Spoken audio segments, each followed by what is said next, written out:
Greetings, fellow investigators, and welcome back to our video podcast, Into the Darkness, where my friends and I are playing the Call of Cthulhu role-playing game. I'm your host, Tom Rayleigh. The campaign is Horror on the Orient Express. It's available from Chaosium. I am the Keeper of Arcane Lore, and this is episode 48. Our recap will be given by Keith Craig as his character, Belisir of Tihama. So without any further delay, let's begin our journey into the darkness. Keith? 330 AD. 6 years we've spent in Constantine's new capital. It is almost complete, and I can look forward to retirement, and I will finally be able to ask Nona to marry me. While we were busy working, I was approached by Tilius Corvus, who had apparently recruited some of my fellow soldiers for one final mission that has been given the highest priority. We were taken to the highest level where Tilius was taken in to be briefed. We all wondered what was going on, but the guard would not tell us. All he would inform us was that a messenger had come and that they had locked the messenger away. We found out that it was a quarantine, not that he was locked away for some crime. Tilius came out and he briefed us of what our mission was. We've been asked to look into an outbreak of a disease, which we learned is called the Valerian Plague. There are rumors that it's being spread by an evil cult, and that is a quite horrific and painful way to die. Corvus fears that it is a suicide mission, and he gave us a chance to leave. Most of us did not take him up, but Corvus said there was no shame in heading off to the countryside to begin our well-earned retirement. 2 of our members did not meet us the next day for our departure.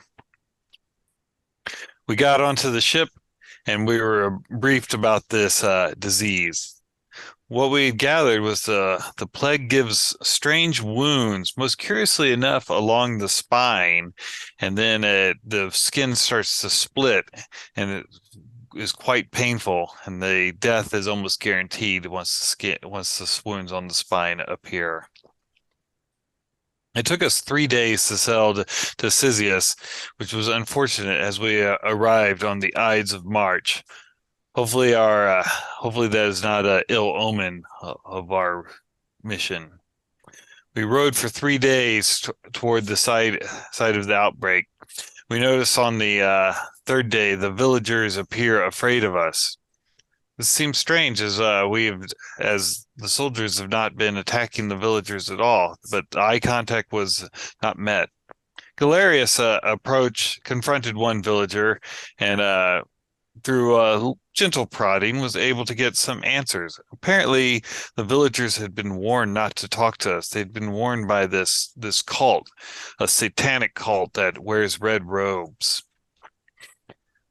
Being good soldiers of the empire, we will not stand for someone telling our citizens not what they can and can't do. That's the military's job. We rode on. As we got close, there was a tent city that was full of the sick. There seemed to be more sick here than healthy. We were greeted by a soldier who inquired when the rest of us were coming. Corvus quickly said that the others were behind us, probably to prevent a panic. What we gathered is that they believed the plague started when a villager was bit by a blood-sucking bat. So maybe that this disease is spread through animals or through saliva. What Asinius was able to assess was that they get a high fever, then they start getting bloody wounds. They're wondering what to do with the bodies. They're afraid of burning it because possibly the burning it could spread the disease by air, or if they bury the bodies, maybe it'll infect the soil. They're currently just stacking up the dead outside the city and covering them up with an oilcloth. Emmerich and I decided to go out and inspect to the east where we had heard that the cult was coming. Let's see if we could find a find where they come from. Excuse me. As we were looking around, we saw the place where the bodies were dumped into a ditch covered with an oilcloth, and then most curious of all, a trail, not like horse trail, almost like a blood trail leading into the forest. We were going to follow along, but then we heard noises coming out of the pit. Emmerich bravely removed the oilcloth, and then to our horror, one of the skins of the dead, it had peeled itself off of its body, and it started to attack us. We were quickly able to dispatch it, but I've never heard of anything like this before.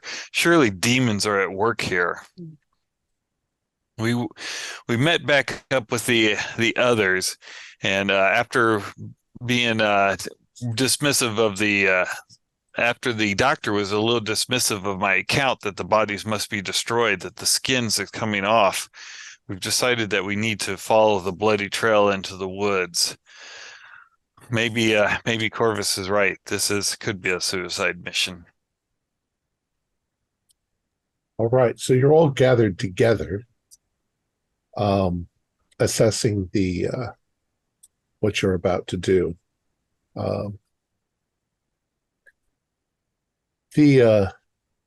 It's still, as I recall, fairly early on in the day. There's a light drizzle coming out of the clouds above. Mhm. You are near I think you're in the fort itself at the moment. Yeah.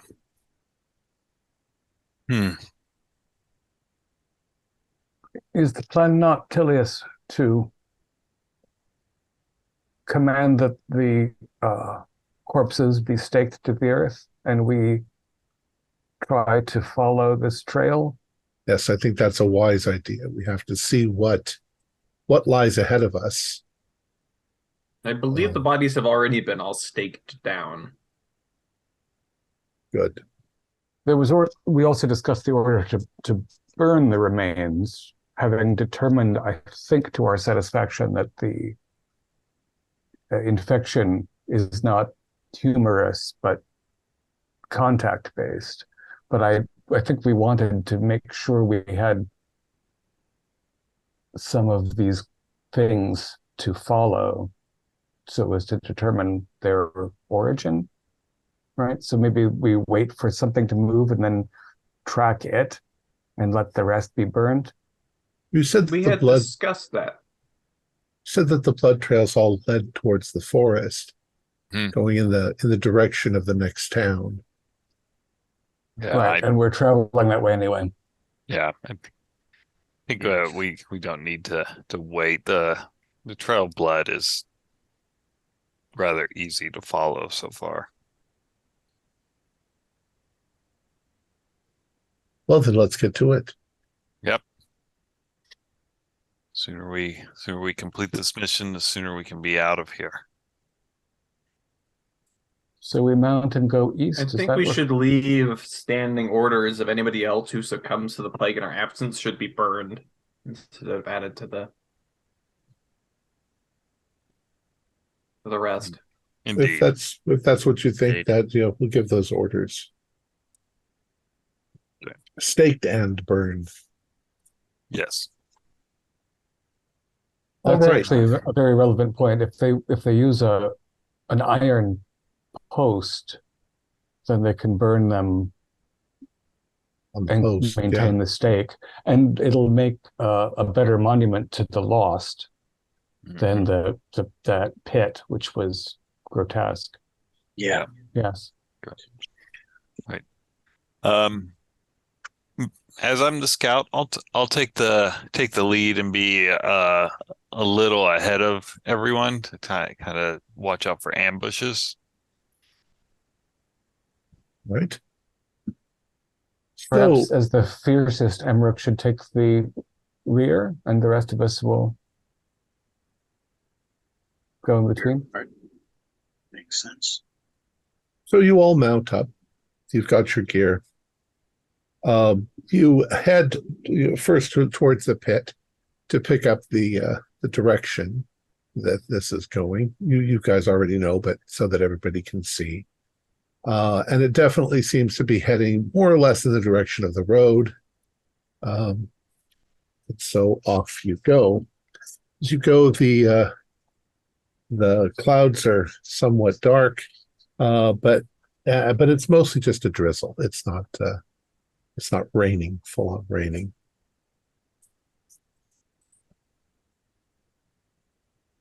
The temperature is not uncomfortable, and so you ride on, and you ride for a few miles, and you've come to what looks like a small village. This is Serence. And as you are approaching Serence, you can see ahead of you that there are a number of bodies lying about. As you ride up closer, you realize they have been skinned. Does it look like they've been skinned like the way we saw back in the pit where it was just peeled away, or does it look like a human butcher with knives kind of skinned them? These people look like they have been murdered and skinned. They look like villagers trying to run. Oh, dear Lord. No. So as you continue on, you are approaching the landscape itself is very hilly right here. And you can see off to your left, there is a mountain range that rises up off in the distance. You're not really going in that direction, but it's a very strong land. It's a landscape that you're seeing there. There are lots of woodlands around and lots of farm fields. And you begin to approach another village. Every once in a while on this road, you do notice another body, probably from a fleeing villager, a fleeing farmer that didn't get away. Does it look like they've been shot with bows or hacked down? It looks like they've been hacked down. Okay.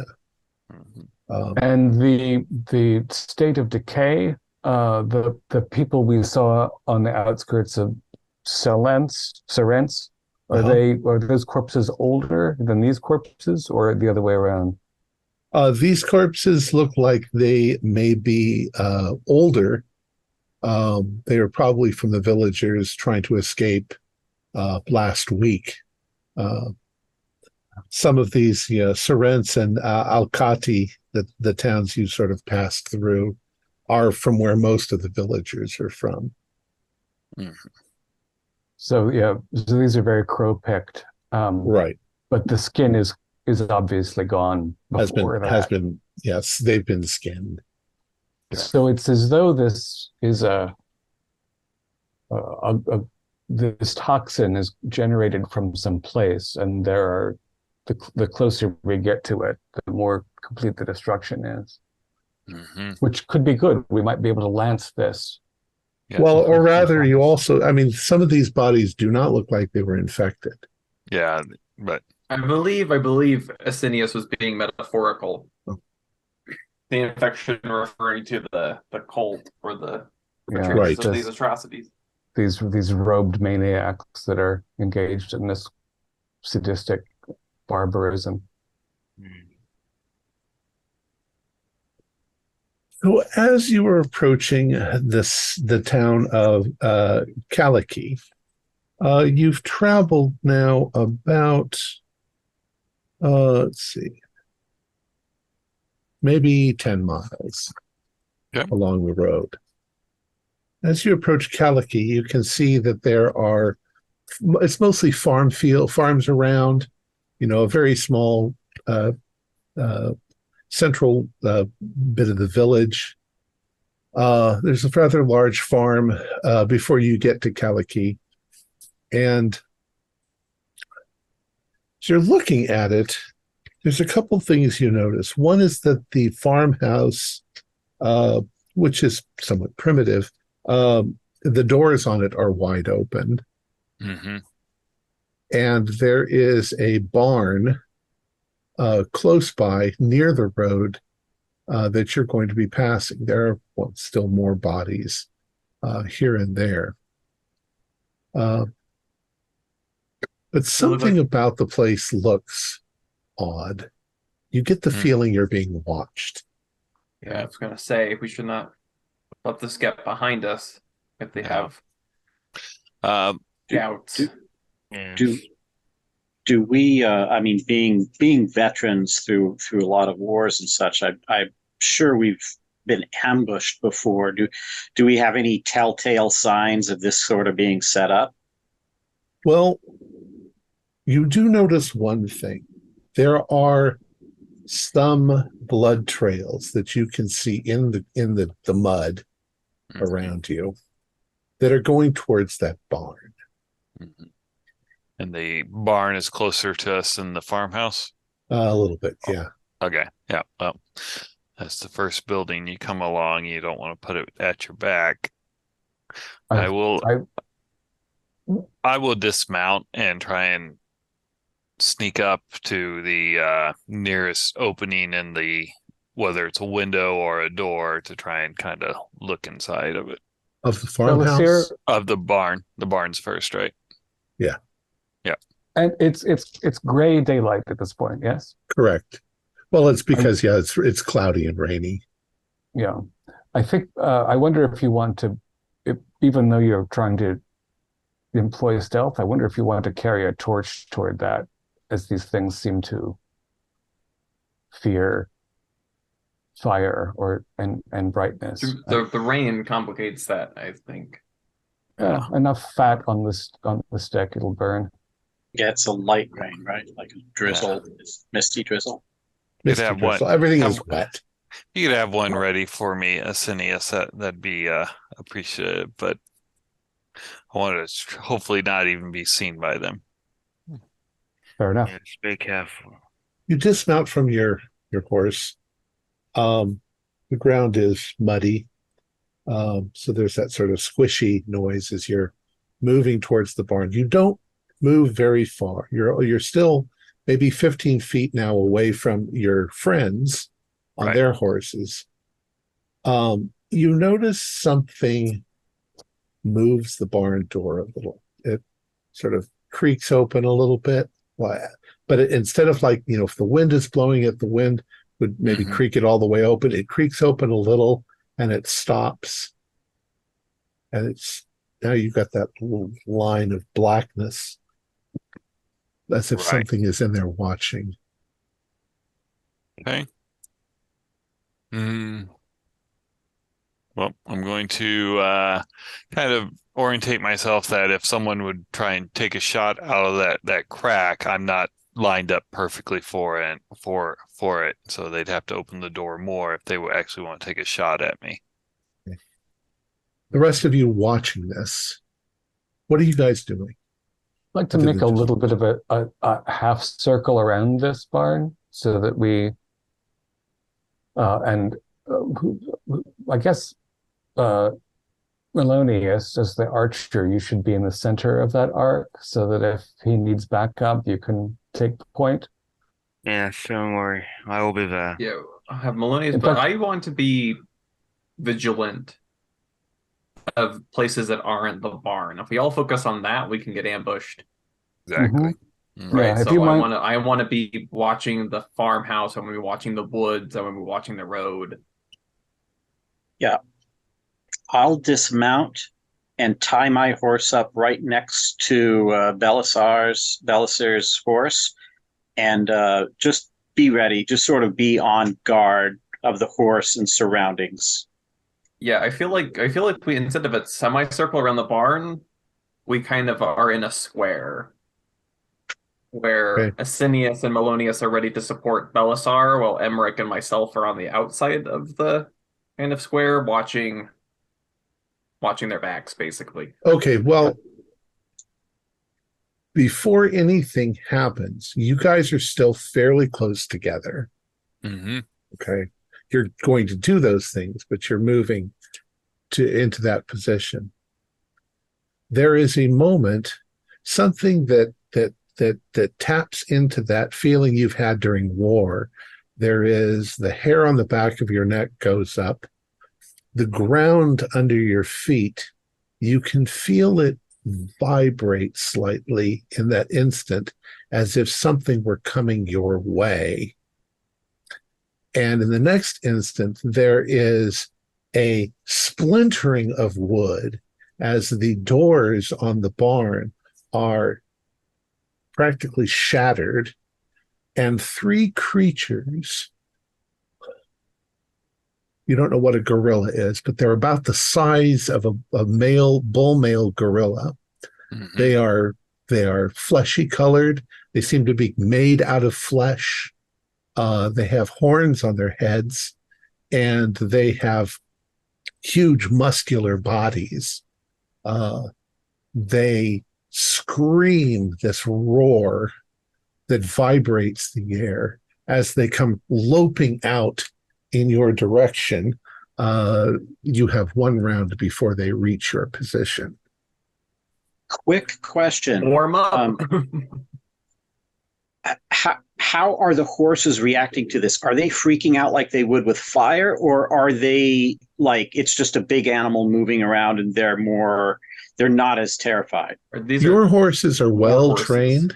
They're war horses, but at the same time, when you felt that vibration, they felt it too, and they made noise and just sort of got themselves into a position where they could defend themselves. Oh, good. So they're not freaking out like we're losing control of them, and good. They're not like undisciplined horses. That's right. Yeah, they're important. trained. So that's good. Just want to make sure. And I believe that three of us are still mounted. Mm-hmm. Yeah. No, I think Emmerich got off.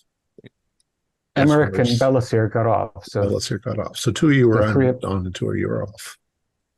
Three of you were off. Three of us are on. No, three of you were on. Two of you were off. All right. Well, my plan when my turn comes up is I'm going to fire my man ballista into the lead one, aiming for the neck.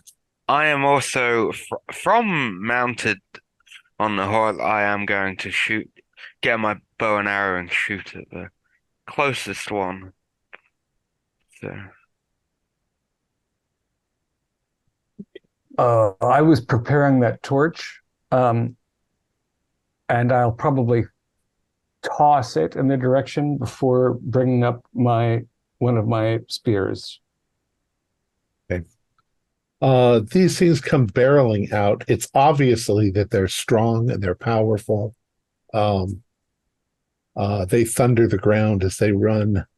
They have white eyes, no pupils, and their mouths are open with sharp teeth as they run forward. They also seem to have large pointed ears that move like they're using them to track where you might be. All right, so you're evil. What dex order do we have? I have 65. 70. I have 80. Oh, I have 35. I'm old. Oh, geez, I'm only 55. Apparently, I am very dexterous. So. Okay. Well, except for the fact that Belisir is in the front, Belisir can go first as this thing's coming at you. All right. Like I said, I'm taking You're a shot. Shoot Yep, shoot my crossbow essentially, and I'm aiming for the neck. Okay.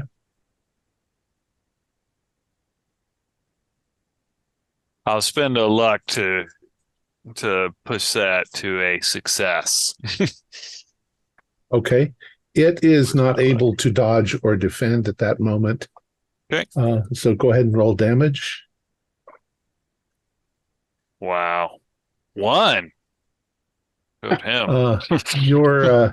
Your arrow actually goes through the neck, but on the edge, on the side. Yeah.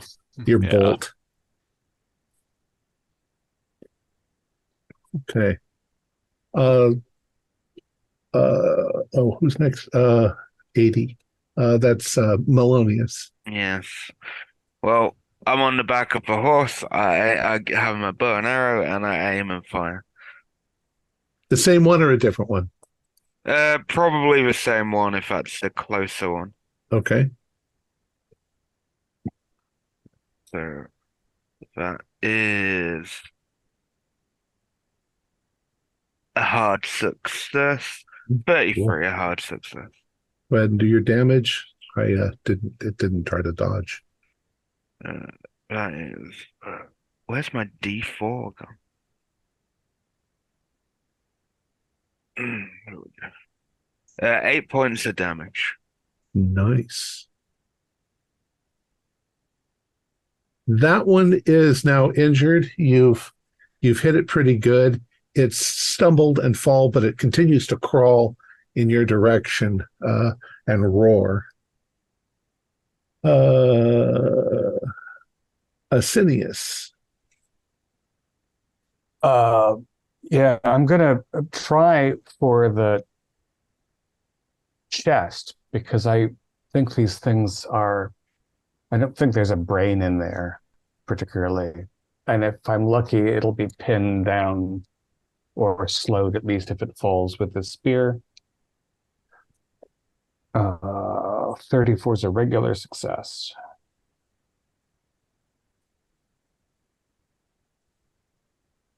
It would do your damage. Oh, yeah, sorry. 1d6 plus 1d2. 3. Okay. Then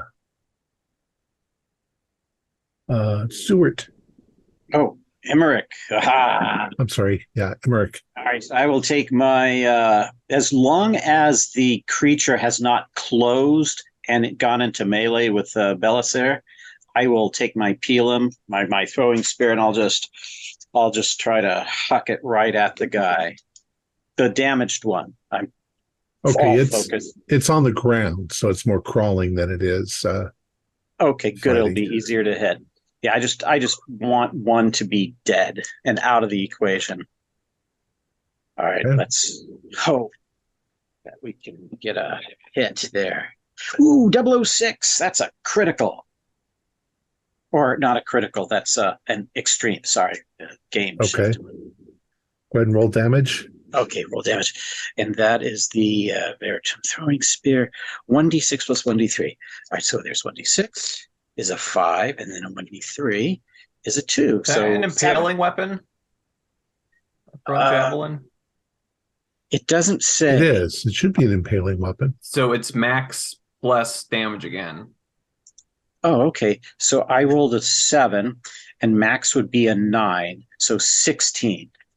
Okay, yeah, if you've killed it. I hate to say you wasted it on that guy. It's all part of the, and we're lulling them Okay, into a false so security. one is down, one is slightly injured, and the other one's coming full force. But I said you had the initiative. You get one roll before they get to you, so you're going to get to go again before they go. Oh, I haven't gone yet. Oh, you haven't gone yet. Go ahead. What my plan is to. I'm too old really to fight on the ground, but I also trained in mounted combat. So I was going to kind of, as they're charging them, I want to like ride past one of them and just with your sword. Yeah. Okay. So they're charging this way. I just want to ride right past them. Okay. Well, in that case, you'll be riding past one of the ones that's still standing. Right. All right. Go ahead. Oh, 46 is a success. Yeah, they've been really, really bad. They've been really in the 70s and 80s. Go ahead. So how much damage? Okay. 5.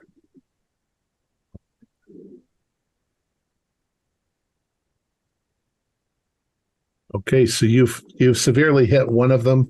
You've sliced it. It's lost its footing, and it's now also crawling and trying to swipe around at you.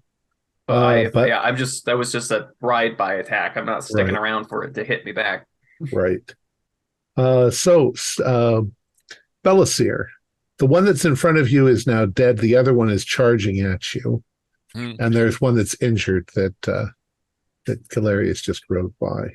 All right. Well, I'm going to drop my crossbow because it takes me 2 rounds to load it, and I'll get out my short sword and be ready to try and strike back when it charges at me. Okay, it's charging at you. Okay.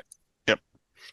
Then I will swing at it as soon as it gets in striking range. We'll say it's in striking range then. Okay, sounds good. 37 is a hard. Okay, I got a regular, so you win. Okay. And 8 points. Oh. Can you reduce it almost to the same point as the other living one? Both of them are crawling towards you, and now it is Stuart's turn. Or Melonius? No, I'm sorry, Melonius. Melonius. All right, so I should aim my bow and shoot again at either one of them, wherever I decide at the time, so I'm not bothered which one gets shot. My God. 991. Nice. I got 42, but I think that is still a hard success. Let me just get my shoot.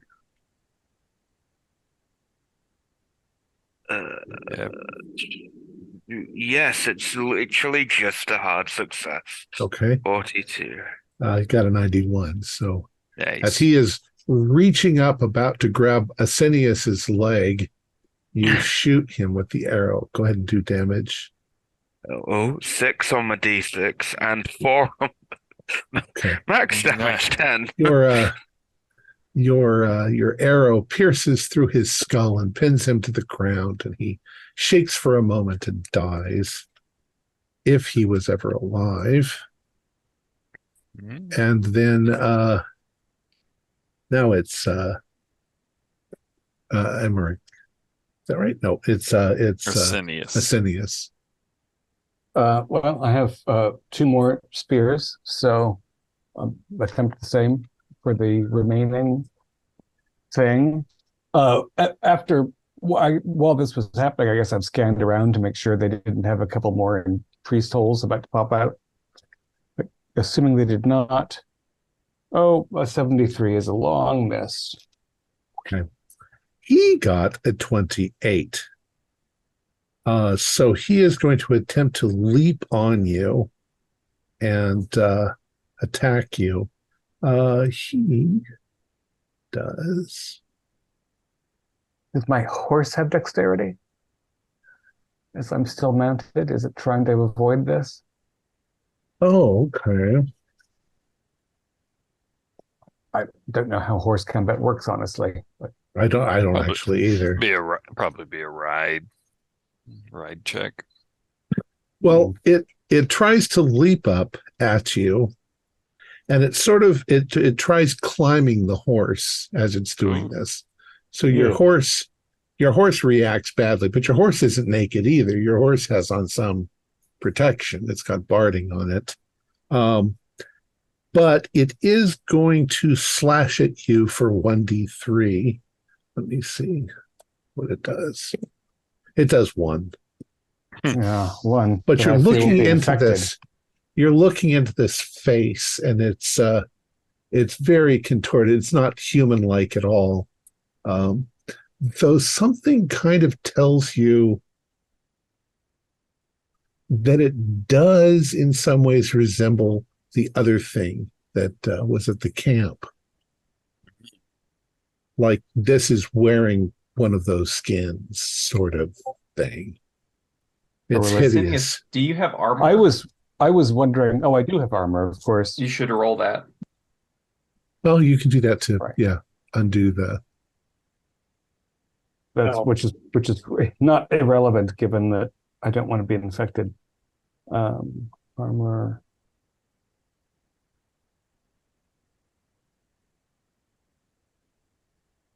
I have a value for shield. Where's my value for armor?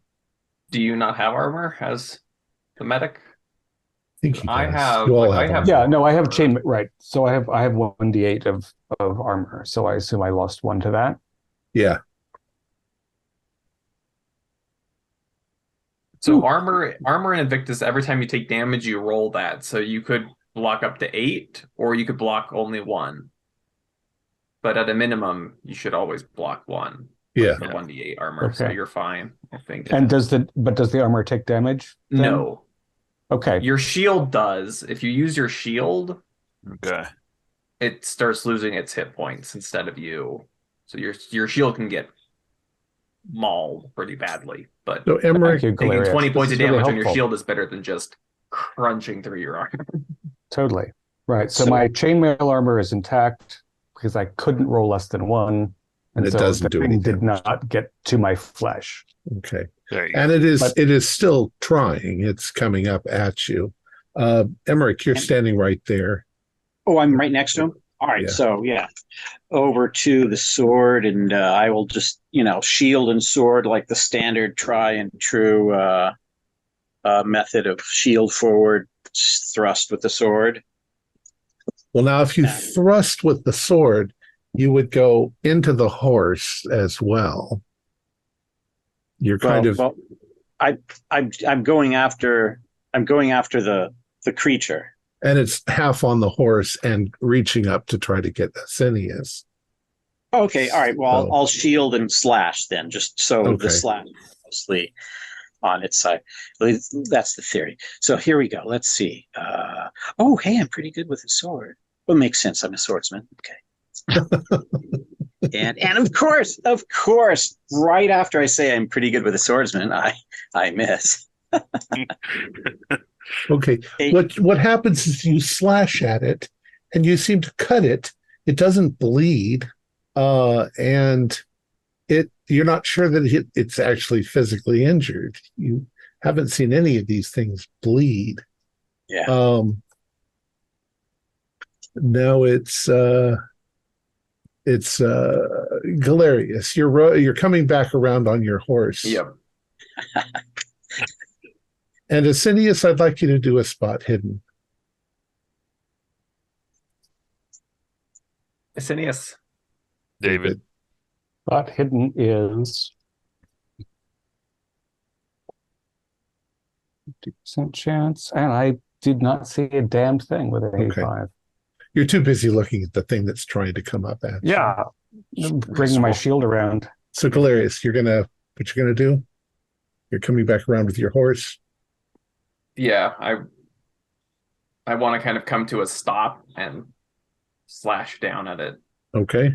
Got to get it off. Asinius. 11. Nice. That is an extreme success. So go ahead and roll. 9. Okay. So as you slash down with your sword and you slice this thing's head off, and it gives a final sort of twitch and rolls onto the ground. I would like Belisir, Emmerich, and Melonius to do spot hiddens because you and Arsenius are both kind of busy. 39. That is a regular. And 92 will not see anything. Okay. Ladder Archer has such keen eyes. I've used up my eyesight on those two Needs to feed you some more parrots. shots. And Emmerich? I'm trying to find my spot hidden.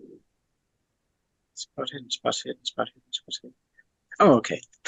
Missed. Yeah. Yeah. Okay. I So know. Belisir, it's the way you're all arranged at the moment where you all are. Belisir, you are on one side of the group that's having Mhm. fought these things, and you're looking past them towards the farmhouse.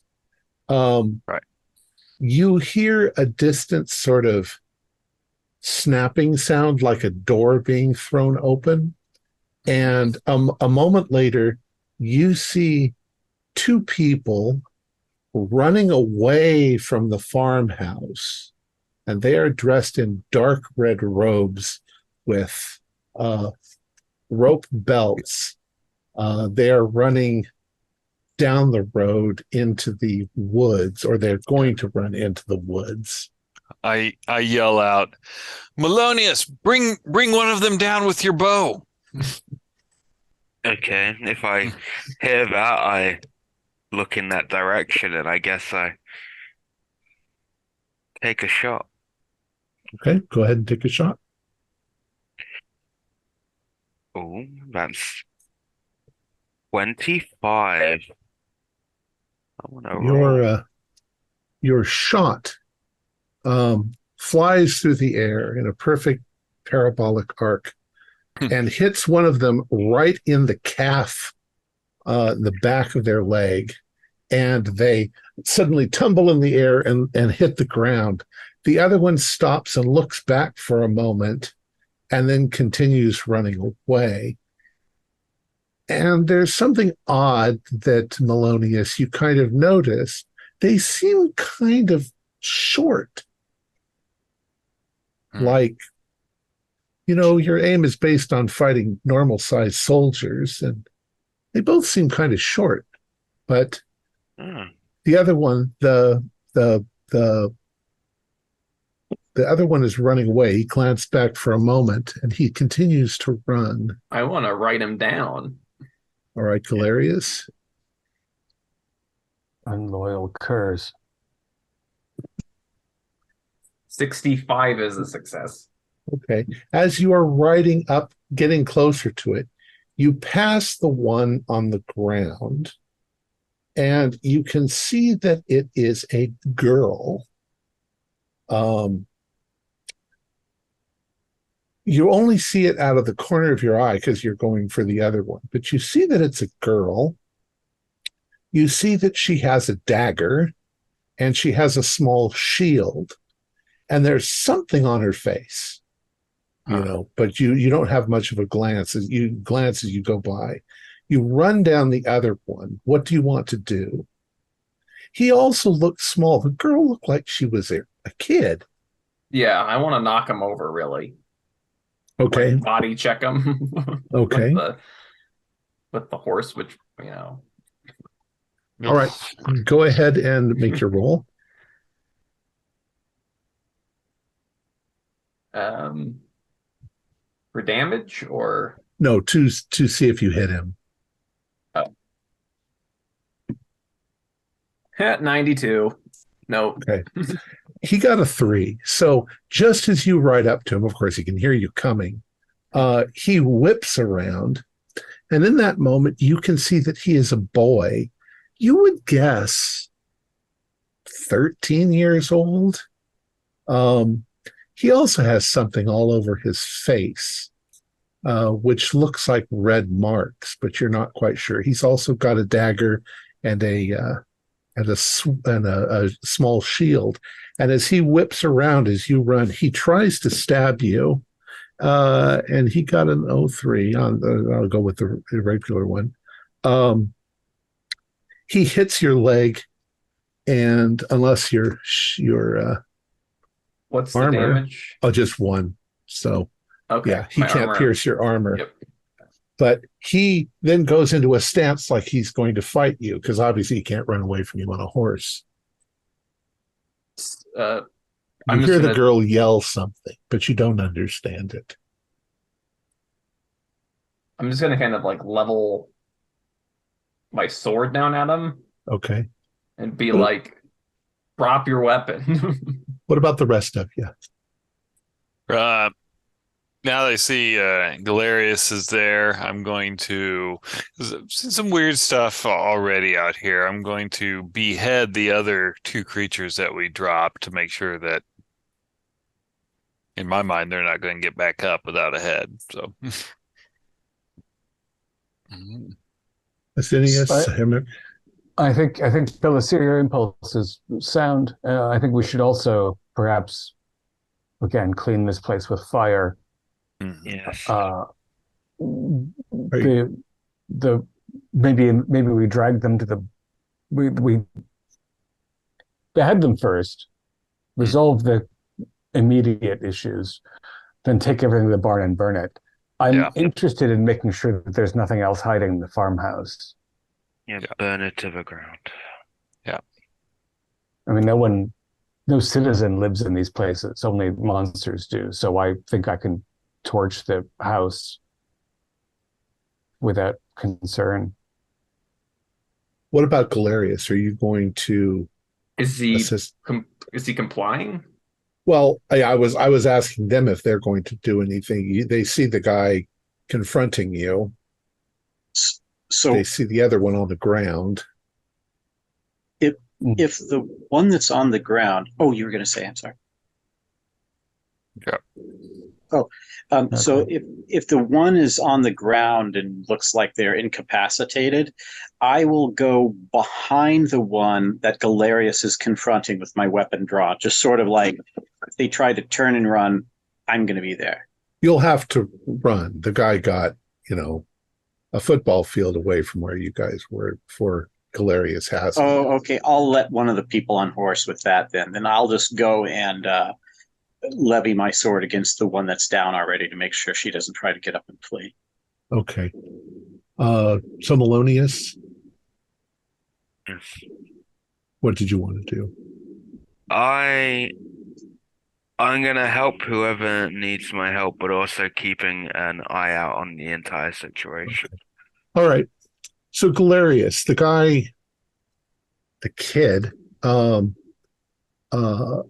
growls and he curses at you in some foreign language. It's not Greek, it's not Latin.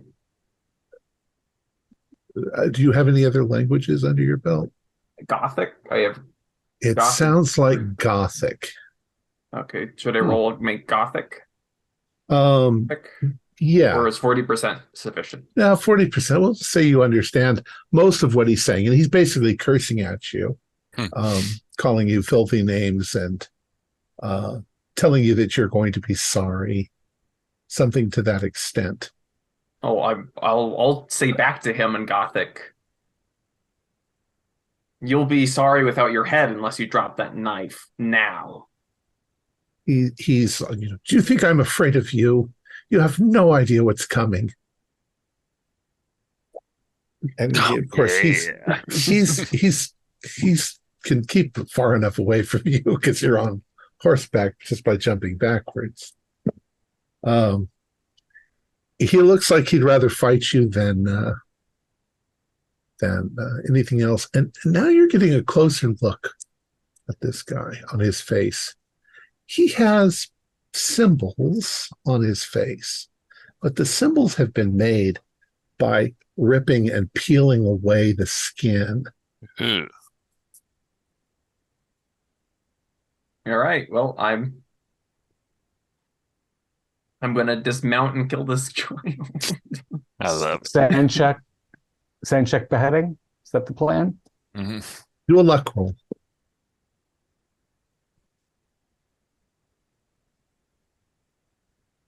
Oh, yes, it does. Okay. 43 is a pass. Okay.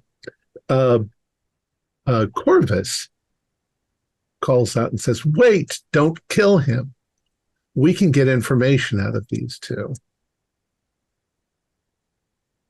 All right, I'll disarm incapacitate him. Yeah. And of course... So he has a knife? Yeah. Okay, I'm going to assume that my better military training, I'm not going to use my sword. I'm just going to... Yeah. Your military training is by far superior. Yeah. So in a matter of seconds, you've subdued the kid. You've disarmed him. You've punched him a few times in the face. And his reaction to the pain is more or less laughing at you. Emmerich, you go over to the girl and you see the same thing, that she has peeled off bits and pieces of her flesh to form symbols in her skin. But you don't have Gothic, do you? I have no. I've got Germanic and Latin. That's it. Yeah. So you don't understand what she's saying to you, but it's an ugly sounding language, barbaric language. All right. So you've subdued these two. You don't seem to see anything else going on. Asinius, you wanted to, you and Belisir are going to drag the things into the barn and light it on fire. Obviously, we're going to check out make sure that we're not walking into an ambush in the barn and everything. There's nothing else in there. Yeah. All right. So you've set that all on fire and you've captured these two. What do you want to do next? I am going to start. I mean, I'm an intelligence officer, so I'm going to start grilling them. You know, what happened here?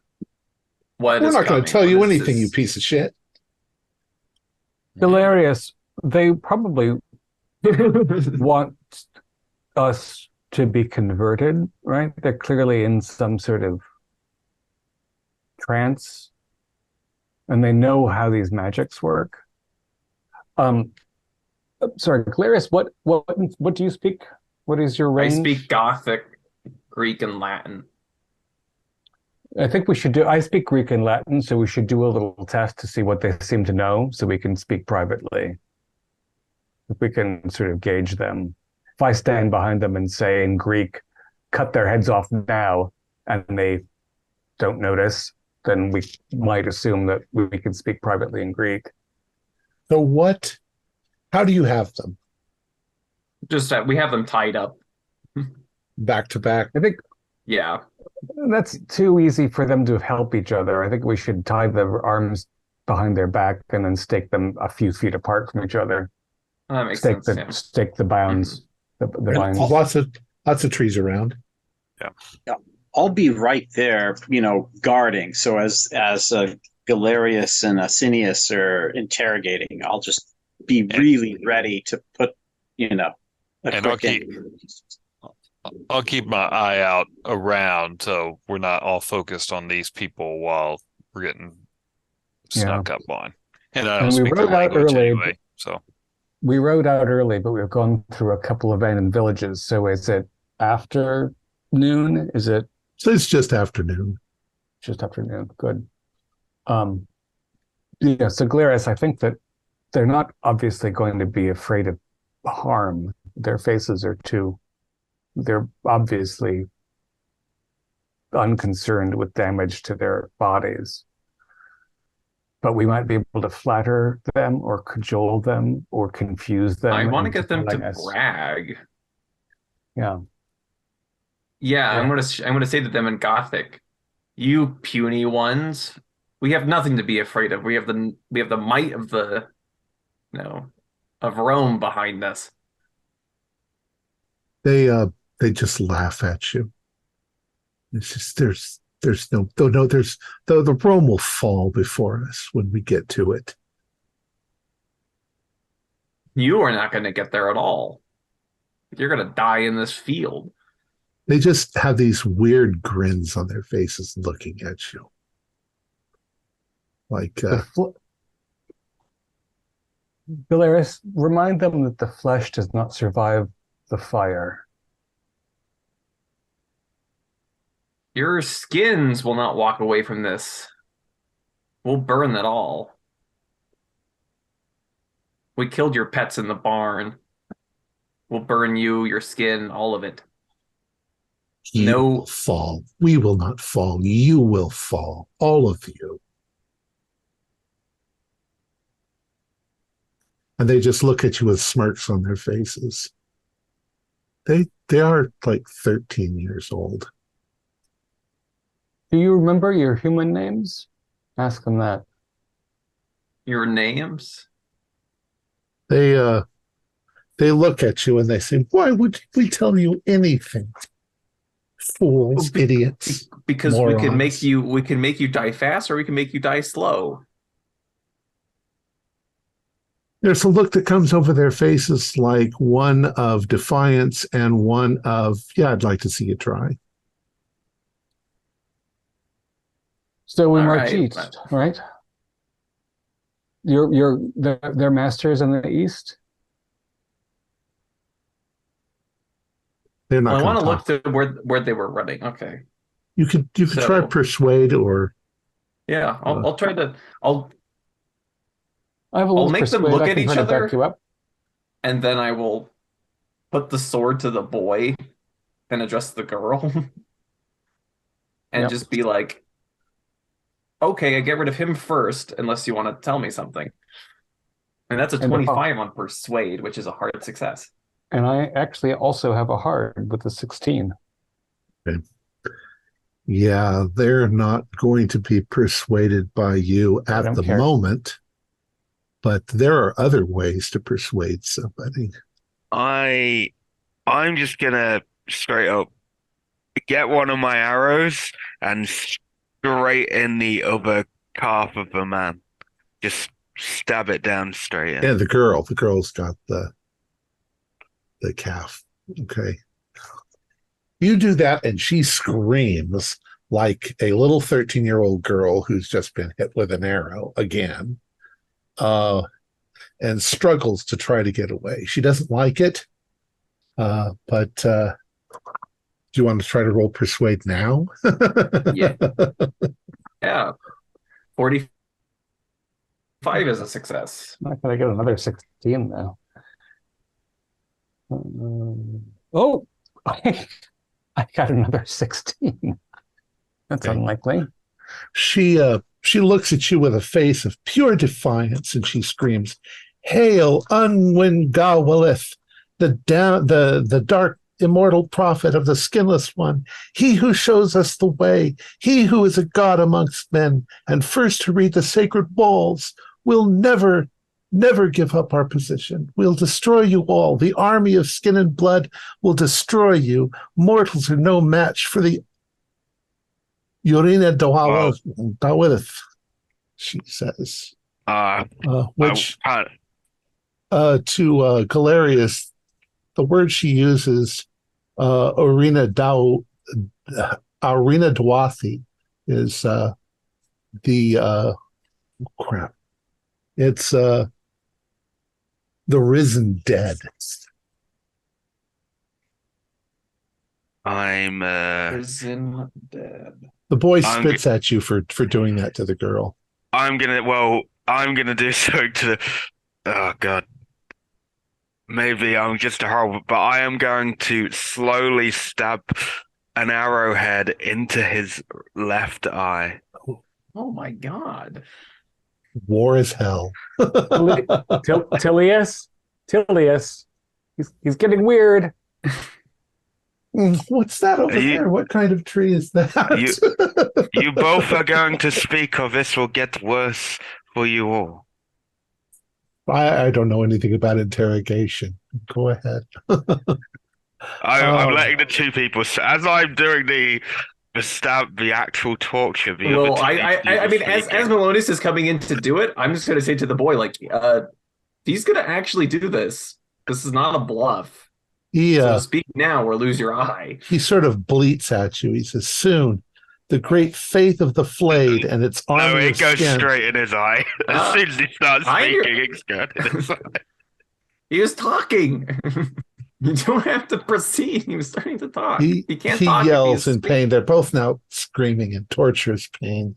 He says, "The fort will fall. The fort will fall. The army of the skin and blood comes for you all tonight." The girl screams, "The Gramitha and the field will drink your blood, and your drained husks will bolster our ranks. We'll only become stronger." The boy yells, "This is only the beginning. We shall destroy Sardis and Cyzicus, and then Constantinople, and then everywhere in the world." All right, I think we've got the pertinent situation. I think we got the pertinent details. I'm going to finish them both off. Swift Swift and clean. Well, whichever one you go to, I'll do the second. Because I'm with the bloke, I will finish him off, and then you can finish your kill. So you kill these children and leave them. Yep. Yeah. And then just checking the Kill these farmhouse to children see if there's and- anything left behind. And then I'm burn sorry, them. say that again. Sorry, I think Asinius was saying about dealing with the corpses so their skin doesn't walk away on us. And then I want to check the farmhouse to see if there's any. You don't find papers or anything left behind. anything there. You find nothing. You burn the buildings and you toss We the gotta kids' roll back to bodies the in fort. there. Oh yeah. Yeah. Yes. We gotta The warn them. question then is, if their plan is to assault the fort tonight, do we want to advance on them, perhaps surprising them before they are ranked? Or do we want to go back to the fort and prepare it for an assault? The garrison will have a much easier time. They need to get all those people inside. Yeah. Minus the sick ones, right? Like, if I mean, we could also split and have an advance party try to reduce the force that comes out of the diseased land. well, I don't know how many of somebody- those things they had in the barn. Hmm. I don't They think could so. have- We don't necessarily have to be inside the fort, but I think we need to go back and warn them at least. I agree completely. Well, before given- the children, Because if they take over the fort, we're in trouble because they're going to have a strong point to our rear, and any of our attempts at anything forward is going to be trouble. Circle areas. The bits and pieces that you got from the Gothic that they yelled. She mentioned a number of things. Unwin Ga Waleth, they called the immortal dark Hmm. god. It seems to be a Gothic name. Not a common one, but a Gothic name. They mentioned the Urina Dwathi, which is the risen dead. They mentioned something about a word the word is phil, and it means skin. And they said Gramitha, which means rage. And they seem to indicate those things you killed were Gramitha.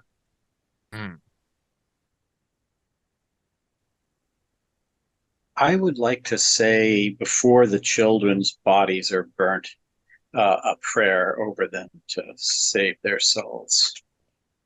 Oh, they're unbaptized children. They're not going to. Okay. Yeah. Yeah. All right. Then off to hell they go. Yeah, I Good think gesture, Emmerich. we're only 10 miles away from the fort.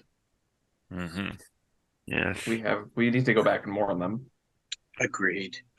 Why does war do this to the children? Now, you were outside of Kaliki. So Kaliki is farther on if you wanted to check there. But then it's not very much farther on, maybe a mile further on. Oh, yeah. But yes, you want to get back because it's afternoon. Mm-hmm. You'll want everybody to be able to prepare. Yeah, let's go back. I think we're going to find in this town more of the same. I don't think the cult is. I think the cult is amassing up in those mountains. They're not amassing in this town. You're thinking all 6 of us go ride hard back to Warren, or just like a pair of us ride hard back to Warren? Because there's We don't 6 want to exhaust too many of our. I mean, if Belisar and Melonius, I believe, are our fastest. Mm-hmm. Yeah. I So think the 2 of you. Hilia says, well, I wouldn't mind some reconnaissance, but at the same time, I think that, we've got 100 men back at the fort, plus all those people. We need to come up with a plan. Okay. So If these things are undead. So what we can do, if we go back, the faster we can, we conscript all those people to start digging a defensive trench, and then we burn the bastards once they're in that pit trying to get up to the wall. If the ramparts can be manned by archers with pitch and tar that they can tip their arrows in and light them ablaze, then that could help fall a few of them before they even close. But yeah, we need What to. do you want to do at this point? I think here's an idea. So, Belisar, Yes. we're a scout company, but you're our scout of our unit. If you want to pick somebody to ride with you and go, because you're faster, so it's actually going to be better for you to go into the town ahead. Yes. And possibly scout out the cult positions in the wood, like get a count of their numbers or see their approach as the rest of us go back and prepare. Because you're fast, so if they discover you, you'll be able to escape easier than I could. I can always go with you, Belisar. The one I was going to pick. Also, you always anticipate my moves, Melonius. It will be done, Galerius. All right. Yeah. Scout the town, find the oncoming force, and report back. The rest of us will go and make preparations. All right. Yep. I think that also there must be some priest or ritual object or some animating force behind this evil. So part of that reconnaissance might involve perhaps they bear an ark or an icon, or there's a high priest. If we can decapitate this force, I feel as though many fewer lives will be lost. I don't know what we're If you have the facing. opportunity to assassinate somebody who looks like a leader and escape with your life, then definitely do so. Understood. Armed reconnaissance. Well, Bo is always at the ready, so. All right. So we'll handle it like this. Who's going forward? Belisar and Melonius and I. Okay. Belisar and Melonius. It doesn't take long to ride that far forward. But before you get there, you can hear noise coming from the village. A lot of murmury noise. You dismount your horses and get into the tree line, and you sneak forward. And as you get forward, where the church, which was the church has been partially demolished, and the town square, which has a small fountain in the center, is filled with these creatures. Some of them look like the big brutish monsters. Some of them look like the skins sort of floating and flapping in the wind. There must be 100 of them. And you can see that on the far end, like almost in the opening of the church doorway, there is a man on a horse, except that the horse itself has been flayed. So it's hideous with its big teeth and its eye sockets, which seem to have no eyes in it. And this man thing that sits on the back of the horse has had part of its body also flayed. And it's yelling something in Gothic at the army of darkness. Army of darkness in front of it. But you realize there's no way that you can get to that guy. And there is a much larger army than you actually imagined being amassed. Glad to.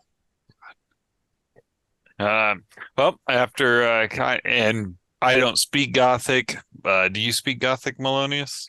I actually don't know. Let me just have a look. No, I don't. Yeah. All right. So Well, I mean, we've been in military. We could probably assess that he's probably the leader just by his Yes. tone and people, the things looking at it are, The man on the flayed horse. yeah. and you do understand one thing, not in your own language, but you do hear these creatures chanting Unwin Ga Walith, Unwin Ga Walith. Hmm. Only we had a large fire source, Bella Yeah. said, just to drop down on. Yes, but we do not. We have We do not. we have found what Galerius tasks us to do. Let's ride back so they can start their preparations. All right. So you Yes, sneak back to your let's go. horses Hmm. and you ride like the wind. And you probably arrive back just 10 minutes after the other ones arrive back.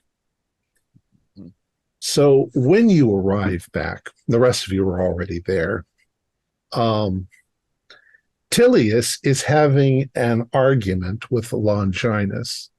Longinus does not want the sick people in the fort. And Tilius is like, well, we need to save everybody. And Longinus is like, no, you can't bring those sick people in. We could all get sick from them. So Tilius is kind of frustrated now that you're all regathered there. He tells you what the situation is. He's willing to let some of the healthy villagers in, but anyone with a sign of the disease he doesn't want in. What is your counsel? What do you think that we should do? Is there a nearby destination they can march to for shelter come the evening? We don't want to send the sick people farther towards civilization because then they'll infect the people of Cyzicus. Just thinking of sheltering. Here is perhaps the unfortunate aspect of their plight. If the sorcerers who caused this are going to come and bring them into their army, I do not want them attacking us from inside. If that makes sense. Yeah. If they're I evil. believe it is perhaps any of them that show early signs that are not advanced. Yeah, they're in all stages. 4 of 10 recover. 6 days is the critical point. Some of them might be capable of helping man the defenses. And what happens to make them an opposing element happens after they die and their skin sloughs off. So I don't see any reason that we shouldn't protect them as best we can. Some of them, more of them may recover if this well, perhaps force what attacks we do, and we defeat it. Perhaps we set up a sub-zone within the fort itself. There's Gates a are chapel particularly inside weak. If we have in the gatehouse, we can kind of corral them in a sense. So that way they can protect the gate. And then if they turn, they're at an easy spot for us to deal with them. Well, if it's an issue. They Might don't not be an become issue, though. suddenly monsters. They suffer horribly and then die, and then part of them becomes monstrous. It's not as though, as far as we have determined, that there's a sudden change. So I don't think we should expose them. If we put the sick in a chapel within the walls and have someone mind the chapel, we can perhaps uncomfortably dispose of those who pass over the city wall. But I don't think we have to fear some kind of insurrection of the disease. If we throw those who succumb over the city walls, aren't we just adding to that army? Now, if we set them on fire before we throw them over the wall. Yeah.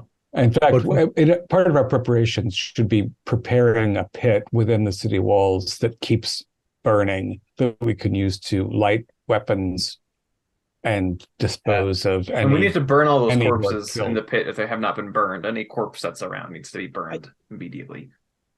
I think we need, for good strategy, to have a good idea of what the layout of the fort. Is this just a barracks, stockade, and a wall, and that's it? Or is it modulated, like there would be an area to segregate the sick? Or fort itself. Like what type of options are we looking at here? It is an outpost. It's a military fort. It's small. It has 10-foot high stone walls topped with ramparts. There's a tower on each corner and a gatehouse. Within the wall, there are a handful of buildings, such as a few barracks, offices, workshops, and storehouses.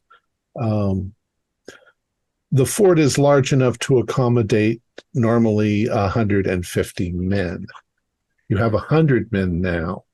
Oh, so how many civilians? Population of 2 towns. Yeah, probably a couple of hundred. Okay, so here's what I'm thinking, because Asinius is determined, that it doesn't spread unless you get bitten by what's going to come attack us. So they're not going to spread it from within. So if we keep them all in a building, all the sick in a building, we can protect them without any fear about them getting killed and then joining the ranks of the people trying to kill us or attacking us from the inside. That's my main concern, is if there's something attacking us on the inside that could cause chaos, especially when enough of our force is civilian. And Abraxas has seen the course of this sufficiently that I think he'll be able to warn us if there's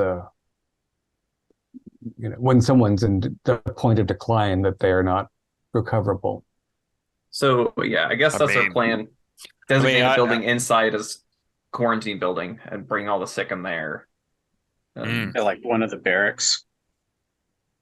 I'd rather bring in the healthy and leave the sick out. It's cool, but we don't have room for two towns of people. If Belisar, if every person that we leave out there is going to join us, they're going to get killed out there and immediately join in the fight against us. Yeah, we soak them in oil first, and then. So you want to put you want to put all the sick to death? They're going to. They might recover. Some of them will recover. I understand some will recover, but if we can't defend this fort, it does not matter. Only 4 in 10 succumb. So you're discarding 6 able-bodied fighters potentially. Yes, but we have 100 men here. The fort can hold 150. We only have room for 50 more. Well, that's for housing. Also, most of the townsfolk aren't fighters. They don't know what. Yeah. They don't know anything. They're not strategy. Right now. I'm going to start directing them. I drilled you all as young cadets. I've been training the Falcones for decades. Yeah. Turning children into fighting people. There's only so much I can do in the time that we have in the afternoon. But what I can do is I can direct the civilians into working together to build the defensive trench that we can burn when they come to attack us. I agree. And of course, Galerius, whatever, if you want to bring them in, I will support you. I just want to give my opinion on it. I mean, there's a strong part of me that is quite responsive to your idea, Belisar. But I feel part of the problem is that if we start executing the sick. I'm not. It's not going to make the civilians cooperative. Yes. Yeah, there is an issue of popular Want to be dissent. seen as protective and not here to. If we start killing anybody suspected of disease, I'm good. there's gonna be people hiding. It's gonna cause more problems down the line than it solves immediately. So I say we designate one of the barracks. We designate a barrack to house all the sick. Even if it's a tight squeeze, we get them all in one building. And we They're have a gonna be breakfast uncomfortable for a watching over while, them. but we got to make sacrifices. This isn't a luxury palace. Okay. We're going to pack in as many. We're going to arm as many of the civilians as we can who are able-bodied. And regarding the capacity of the fort itself, if we don't stand this battle, that will be irrelevant. We don't have to stay. Again, it's not going it's to be a a fort. siege. A fort can only support so many people, but this seems like an assault, not a siege. So we just have to weather it long enough to break out.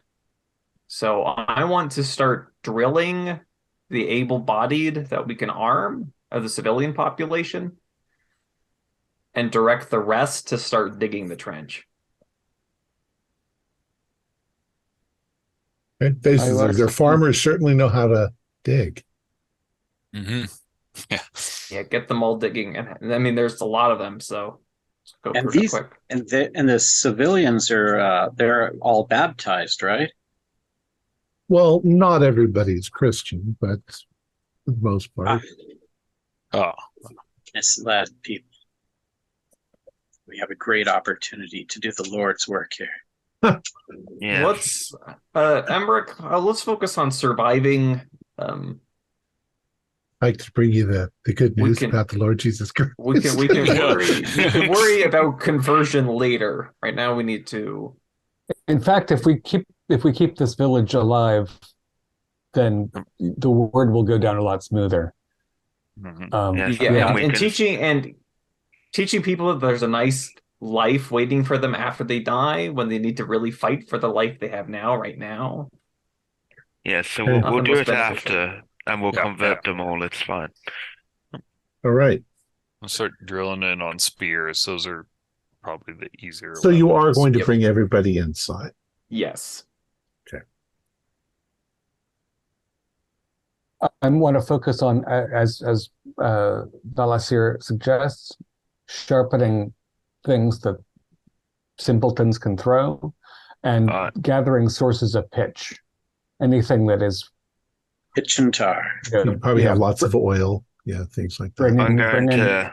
So it makes sense to if we kind of divide tasks, because Melonius, you make your own arrows, no? Yes, I do, and so you're really good at you know how to make arrows and make spears. So if Melonius, if you take a civilian detail making weapons, you lead them. Yes. If Asinius wants to lead a party gathering materials for pitch for the burn trench. Yep. Emmerich, if you want to oversee the digging of the trench, direct those parties, and then Belisar, you can help me be drill instructor and help get these people prepared to at least to point the stab the sharp end into whoever comes. Mm-hmm. It will be done. Yeah. Jawohl. Jawohl. Okay, I would like you to choose whether you handle this with a fast talk, a persuade, or a status check. I will do persuade. Okay. Go ahead. Oh my god, a 93? I will spend 13 points of luck to pass. Okay. It's okay. I blindly follow Galerius anywhere he goes. Well, I would like you to. You all seem to be taking different responsibilities for getting this done. So yeah, each of you do. You can roll either one of those three. So don't neglect status either. I think that's something on your. Yeah. I mean, I had an 80% persuade, so that's why. Status is after spot hidden. It's alphabetical. I got an Oh, O2. I must have base status because my character she didn't have anything on there. Yeah, I got an O2, so Oh, nice. All right. So fast talk, persuade, or status? Yeah. What's base status? I don't know. I'm looking you up. Where are you? Okay. You are Fellas here. Mm-hmm.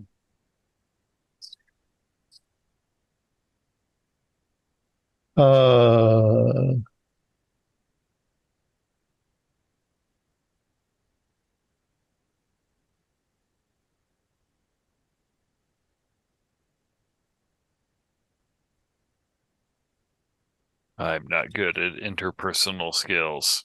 no, I'm going. Hence why I was like, kill them all. Mine's on weird. my O2's on persuade because that's the only thing I can really do interpersonal wise. Do My any of you status- have status? My no status status. is 35. Same. Oh. I also have It's 35. it's right below spot hidden on Yeah. my. Yeah. It's the base 0, yeah, but I've he got doesn't. 35. Okay. Yeah. Then persuade because I have 10% in that because that's the base. I can't believe he has 0 status when he's Yeah, part of that this doesn't make any group. I sense. think It that's seems a it's an screw-up. oversight. I think. I bet it's a 35 at least. I rolled a 75, so I don't think it matters. Of course, Melonius doesn't have status either. They probably heard No, me talk I rolled it about on. killing. I'd put it on persuade anyway. O2 on persuade. Okay. So did you all pass? No. I failed. They probably heard me I talk about passed. killing, and So Did- Belisir, did what did were you pass? trying to do? I was working with Galerius. We were trying to go, hey, this is how you brace yourself when you hold a pointy stick. Okay, but Galerius, you passed? I did pass. Yeah. So you're assisting, but you're not as helpful as you could be. But right.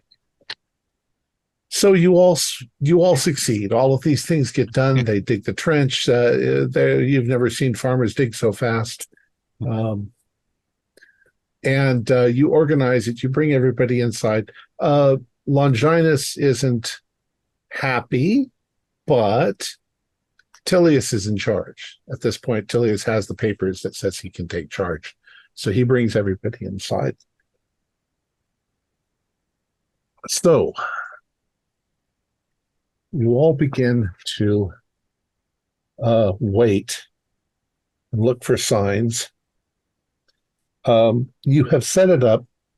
You've got enough clearance that from the top of the balustrade going all the way around, you can have arrows shooting, you can have spears being thrown, and there are 4 ballista, one on each tower. So 2 of them are behind you and 2 of them are forward. You get 2 rounds before they get to the wall. Mm-hmm. Oh, that's including with the defensive trench? Yes, you can. I mean, you'll assume that you light it on fire. The defensive trench is for once they get up to the wall, then we light them all on fire. That's the idea, is to lure them in and then burn them all. So how far is the trench away from the wall? Yeah, it can't be right next to it. It needs to be like a couple waves behind. So as they start massing at the wall, the second wave's You burning. cut off the second wave. Yeah, because we don't want to, like, even though the base of the wall is stone, They're completely but the stone. top is wood. Okay. Well, I also, since we had that whole trench full of corpses to burn, I imagine that sort of the moat trench was dug from that in a curve to that direction. Right. So we oiled those corpses and then set that going. Very unpleasant. I hope the wind is in the right direction. Okay. I love it. So you have prepared everyone. You don't really have a way to tell time. You've got the first hour of darkness, the second hour of darkness. So you're in about the 4th hour of darkness, around what would be 10 o'clock or so. And you can start to hear noises, a howling coming from the direction that you were earlier today. Out of the night comes a wave of howling undead and lunatics, humans, with just sort of an inhuman ferocity. They're moving towards you practically in a full-on run. You can see that there are Grimitha, and there are those sort of spooky-looking skin things in the air, and there are cultists in red robes that are all running forward. They have swords and daggers and spears, same sort of things that you have, but they are obviously not skilled in fighting. They seem to look like, you're going to guess that they're all escaped slaves and or people from the villages that joined them. And they move forward. So round one. They are not skilled, but they also do not fear death or pain. Melonius, I would ask that you focus on the skins that can move above the ground. They will be the most impervious to our activity. Longinus, the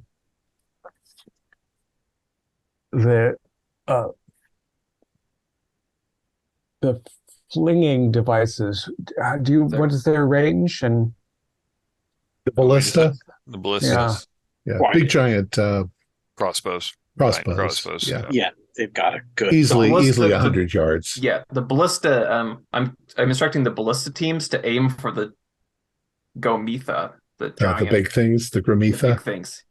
Yeah, I'm not calling them by the names. I'm just telling them shoot the big ones. Right.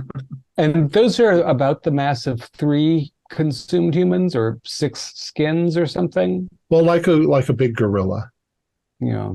Yeah. So it's almost as if the skin things, got bodies, and now they were modified so they're bigger, bulkier, and have horns. And they appear not to use visual. Right. Their eyes seem to be glazed over white. Yeah. The ballistas were great at shooting long range at a bulk of troops, because it wasn't super accurate, but you could, it would hit. You could spear 5 or 6 of them with. Yeah. All right. So round one.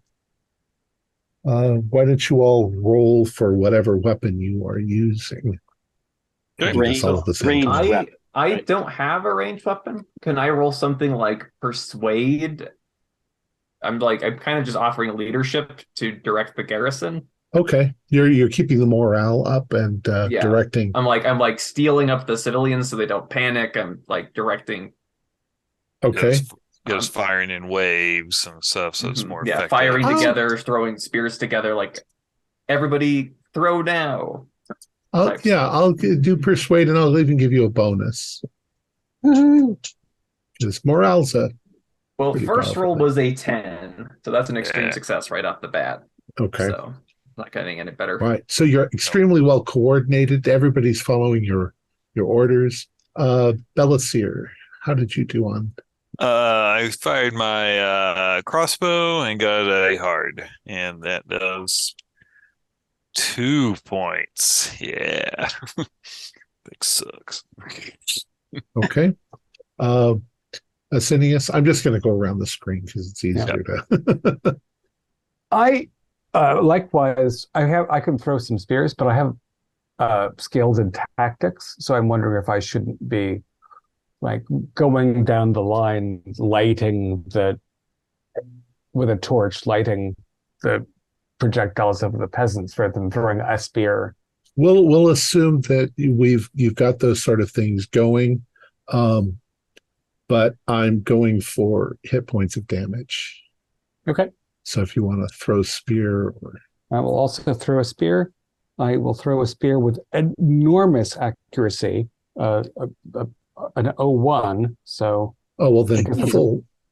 That's full damage and then damage again. And that's 8 points. 8 points and 8 points, I guess. Yeah. So 16 total. Verutum is 16 points. Hopefully, I got 2 of the robed sons of bitches. And I'm keeping an eye out for somebody with a text or a banner or a staff. Okay. Or the dude riding a horse. Or a fancy or a fleshless horse that I heard about, right? Okay. Emmerich. Yeah, I just went ahead and I think I might have shot the wall in front of me. Okay. How does this work? And I'm actually taking archery lessons in real life, but yeah, doesn't help my dice any. Okay. Melonius. I rolled 40, so a hard success on my bow and arrow against one of the. Let's have a look. Oh, okay. So, and 9. 9. That's okay. And Galerius, you're organizing everybody. All right, you get a second roll. Wait, let me roll through the ballista, see what we can do. Okay, that'll take off.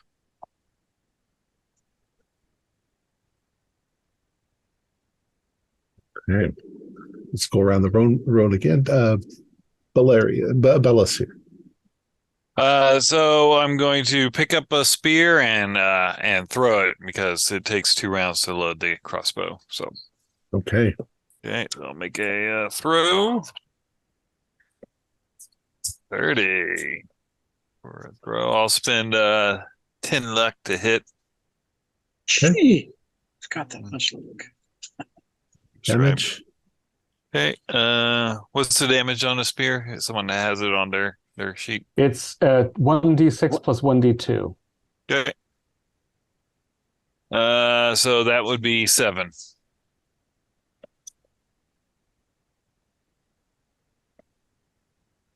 Okay. Asinius? Second spear, I suppose. Yeah, they've distributed spears. Yeah, I usually have.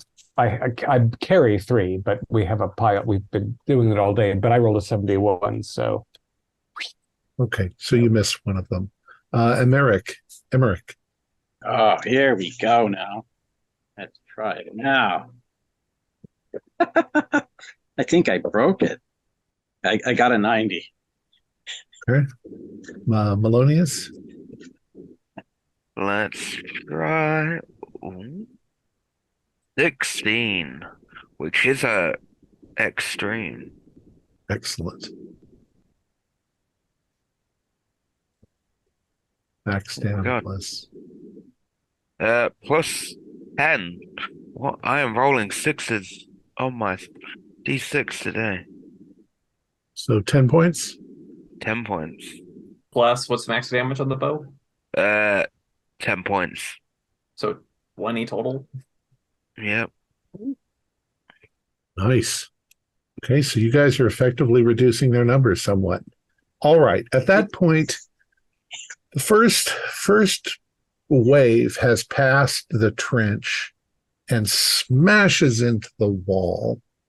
And with their sharp claws, they begin climbing the wall up towards the... And this is where I direct my organized civilians to start. Okay. And you light the trench at that point? And we light the trench on fire. All right. With a well-placed flaming arrow, you light the trench. It goes up like this. As the firelight rises up in the air, and the creatures are at the bottom of the wall getting ready to climb up at you, it's like you all do spot hiddens.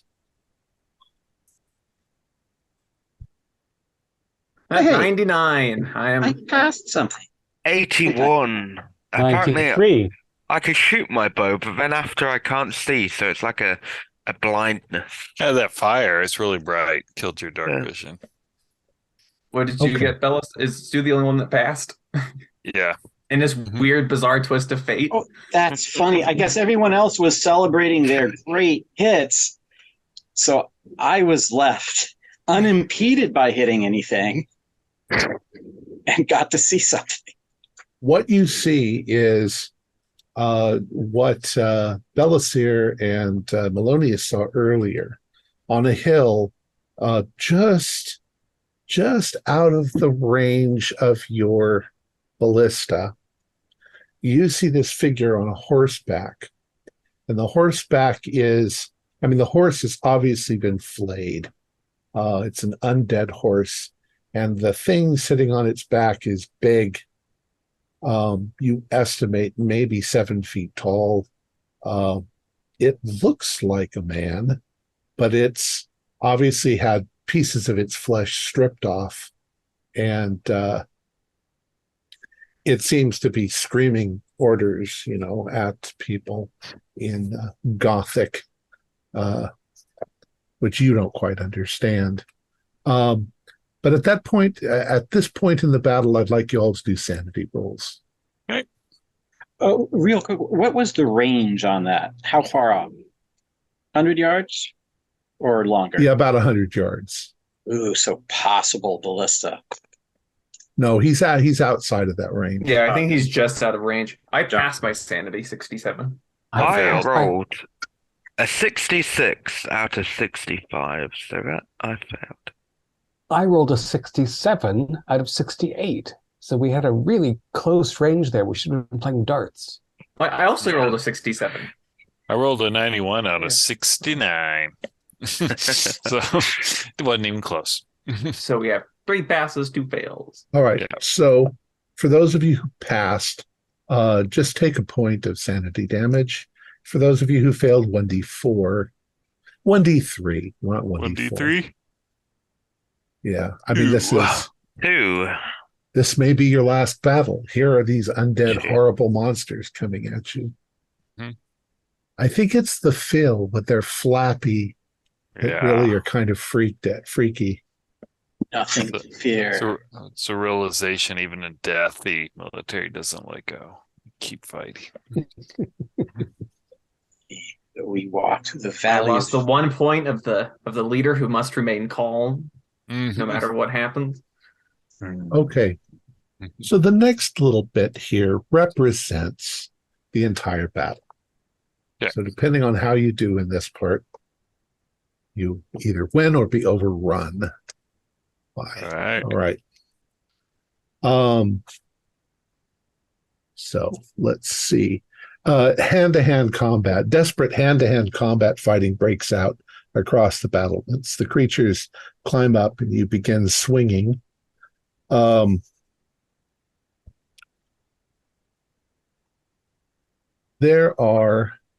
can divide this up. There are 2 of the skin things that feel, 2 of the Grimatha and 2 of the cultists. You can tell me which one. You can't fight the same thing, but you can each pick what you want to fight. I want to fight one of the big ones. The Grimatha? Okay. Yeah. I'll fight one of the cultists because they're the blasphemers that I think brought this about. The others are just flesh. Yeah, I'm angry at the robes too. And trust my sword will. I'm going for the skin things, obviously. Might as well continue what I've already been doing. Okay.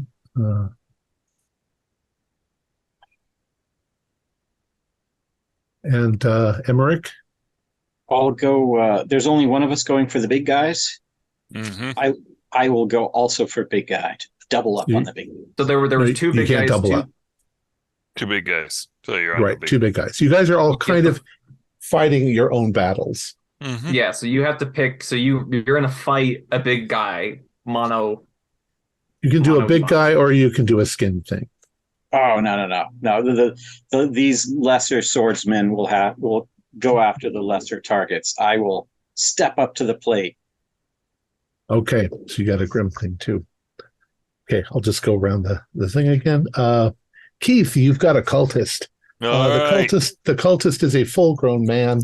He has markings on his skin from where he's torn the skin off. All right. I'll make you a full-grown eunuch 55 is just a regular. And he is also yep, he doesn't make it. So swing, do some damage. 7.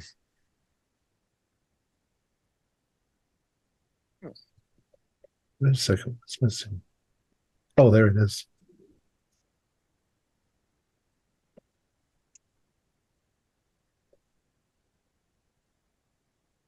Okay, you cut him pretty good. Good.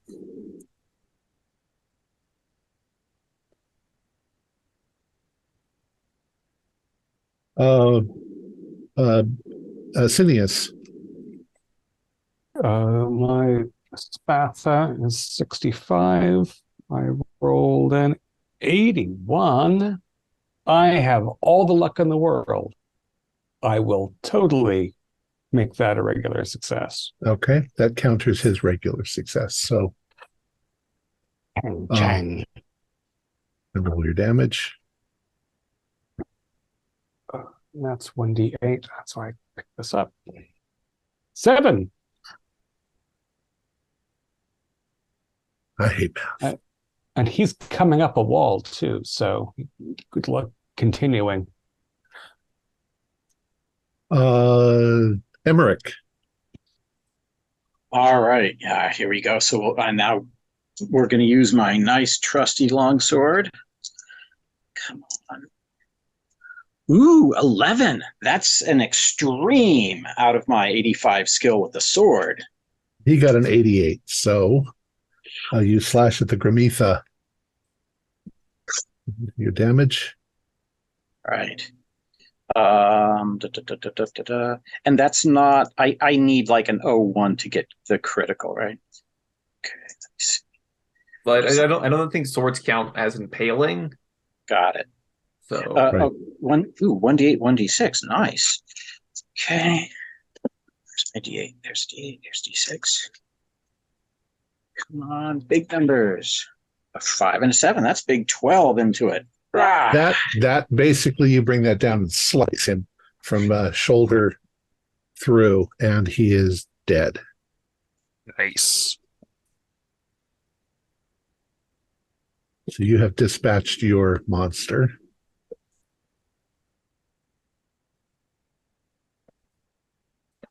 And Melonius. Okay.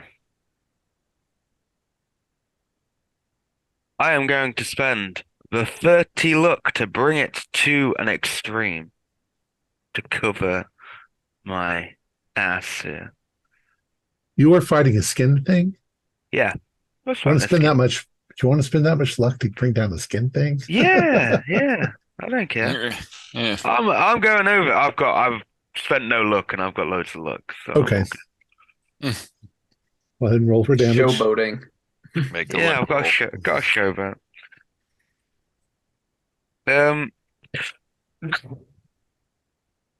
This is karma coming back just to bite me for spending that much luck.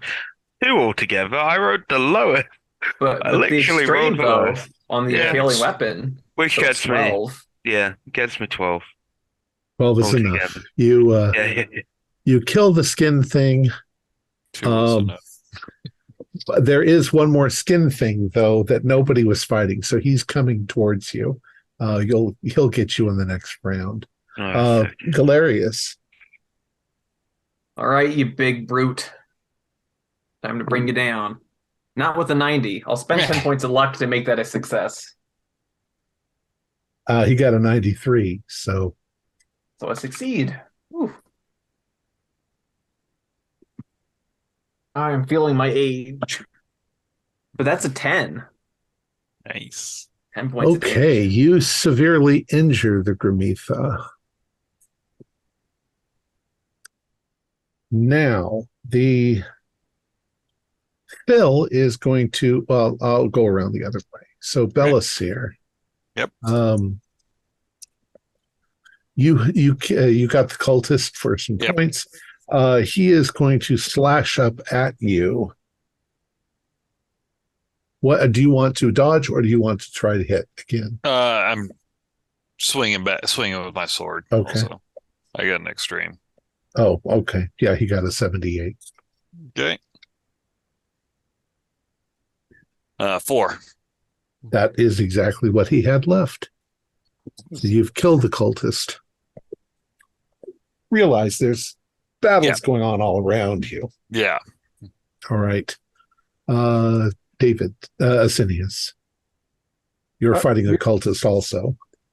Yep, same bastard, same approach. Oh, there we are. 20. That's more like it. So that's a hard. And 1d8 is 6. 6 is all he had left. That's going to do it. Slice him down. Emmerich. You killed your Gramitha. So we'll just say that other skin thing comes at you.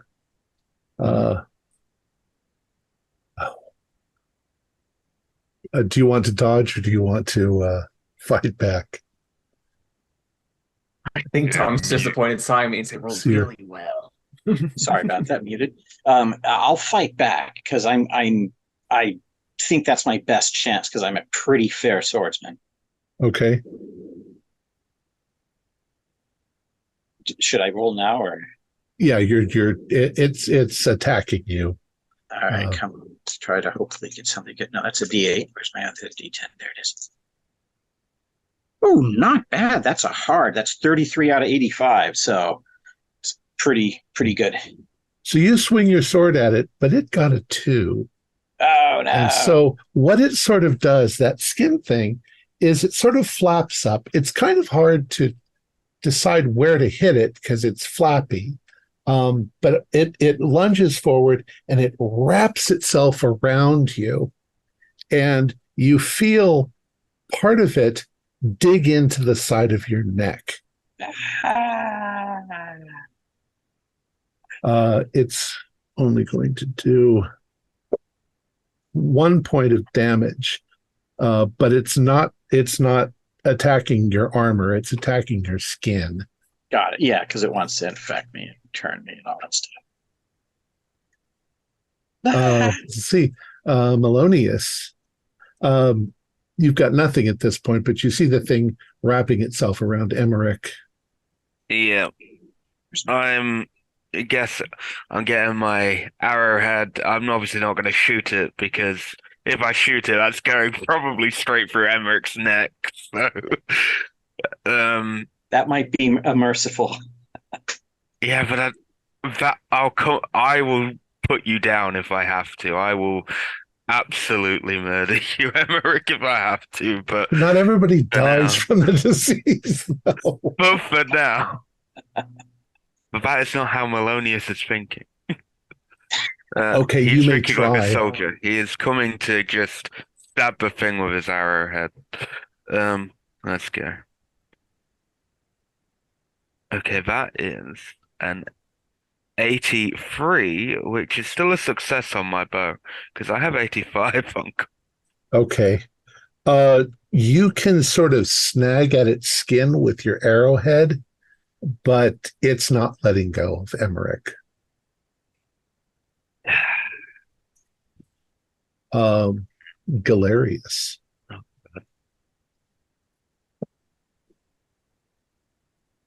That's a 14, much better. That's an extreme success. Okay, how do you want to try to help Emmerich? Oh, I didn't kill my big monster. Oh, I thought I marked it. Okay, you didn't kill it. I did 10 to it. You got an extreme? Enough. And I got an extreme And it was attacking you? Yeah. And it got an extreme. So I will spend 13 points of luck to get an 01. Okay. That's the only way you could do it. Yeah. I honestly think in that case you kind of injured each other. Does that make sense? All right, that's fair. It's more dramatic that way. I dealt 4 to it. It dealt 3 to you. With its slashing. Armor. Ooh, I rolled 8 on armor. Excellent. Ooh. Is the but that also ends up killing it. All right. It didn't have much left. Okay. Belisir and Asinius, do you want to do anything to assist Emmerich? And then it's Emmerich's turn. Oh yeah, I mean I'll go running over there, and I see something kind of wrapped around my friend. What I think is I'm going to try and grab it, pull, and when I have something, start hacking it, because I want to hack while it's on his neck. Because do a strength roll. Okay. A decent strength. 38, which is a regular. Okay, it got a 97 and its strength is 80.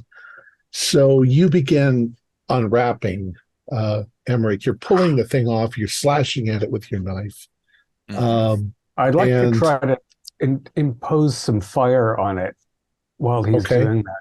There's torches all around you, so that's easy enough. I'm hoping the fire will make it recoil and we can get Emmerich free. Right. It would recoil from that. Plus Belisir is pulling it off and slashing at it. And I'm just grazing at it with my... What it does is you damage it pretty badly.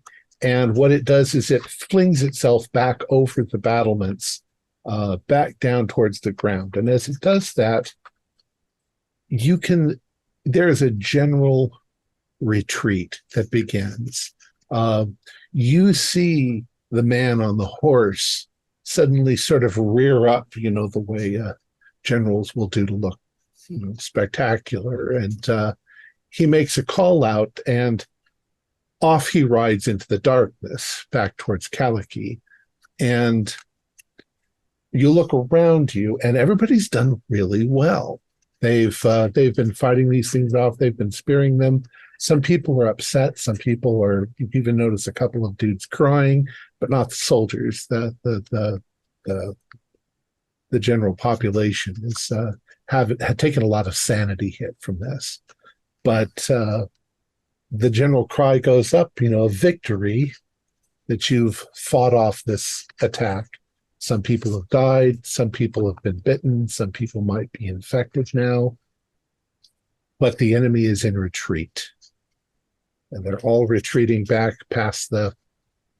into the woods the way they came, leaving along the way a pretty clear trail of blood and bodies as they go.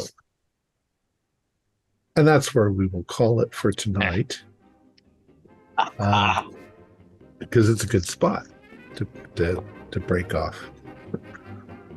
Our players included Morgan Llewellyn, David Gassaway, Stuart Lively, Keith Craig, and Josh Harwood, with yours truly as keeper of the arcane lore. We have a Discord server where you can chat with other members. You can set up private games. You can learn the finer arts of gameplay and game mastering. We provide audio-only versions of our shows, free for you to download from Podbean or iTunes. If you'd like to help support our show, please visit our Patreon account. Just $1 or $2 a month helps us a lot. Like, share, and subscribe to our channel, and punch the bell icon for updates on our latest shows. And leave us some comments. We enjoy reading them and answer any questions you might have. This is Tom Rayleigh, together with all the members of our gaming club, inviting you to journey with us once again into the darkness for another adventure into the universe of H.P. Lovecraft and the Call of Cthulhu role-playing game. Until next time, good luck and good gaming.